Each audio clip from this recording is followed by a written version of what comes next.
નમો નમઃ બાળમિત્રો, સંસ્કૃત સોપાનમમાં આજે આપણે જે નજરથી જોઈએ છીએ, જે આંખની દૃષ્ટિથી આપણને દેખાય છે, એવી ઘણી બધી વસ્તુઓ છે, પરંતુ આપણે એ વસ્તુઓને અલગ અલગ રીતે કઈ રીતે ઓળખી શકીએ છીએ?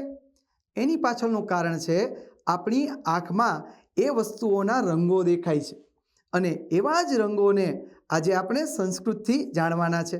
તો સંસ્કૃતમાં એ રંગોને આપણે કયા કયા નામથી ઓળખીશું એનો આજે અભ્યાસ કરીશું. તો ચાલુ કરીએ. તો એમાં સર્વપ્રથમ રંગ છે વાદળી, જેને સંસ્કૃતમાં કહેવાય છે નીલહ. નીલહ. ત્યાર પછી બીજો રંગ છે લાલ. તો એ લાલ રંગ છે એને સંસ્કૃતમાં કહેશું રક્તઃ.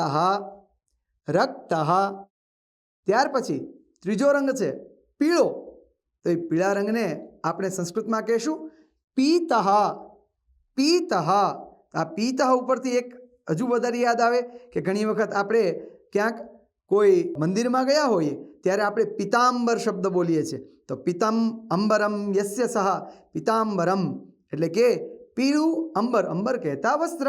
તો એ પીળું જે વસ્ત્ર છે, તો આ પીળો શબ્દ છે એ ત્યાં પણ આપણે ઉપયોગમાં લીધેલો જોઈએ છીએ. ત્યાર પછી છે સફેદ. તો સફેદને આપણે કહેશું શ્વેતઃ. શ્વેતઃ. ત્યાર પછી છે લીલો. તો લીલો રંગ છે એને આપણે કહેશું હરિતઃ. હરિતઃ. ત્યાર પછી છે ગુલાબી. તો ગુલાબી રંગ છે એને આપણે કહેશું પાટલઃ. પાટલઃ. ત્યાર પછી છે કાળો. કાળો રંગ છે એને આપણે કહેશું કૃષ્ણઃ. કૃષ્ણઃ.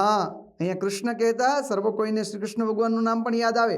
એ પણ રંગે શ્યામ હતા, એટલા માટે જ એનું નામ પણ કૃષ્ણ છે. ત્યાર પછી છે કેસરી. તો એ કેસરી શબ્દ છે એને આપણે સંસ્કૃતમાં કહીશું કૌસુંભઃ.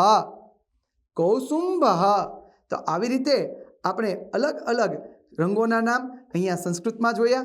તો આવી જ રીતે દરેક વિદ્યાર્થીઓ જ્યારે પણ જ્યાં જ્યાં વિવિધ રંગોને જોઈશું તો એને સંસ્કૃતમાં બોલવાનો પ્રયત્ન કરી અને સંસ્કૃત સોપાનના માધ્યમથી આપણે સુંદર મજાનું સંસ્કૃત આપણે શીખતા રહીશું.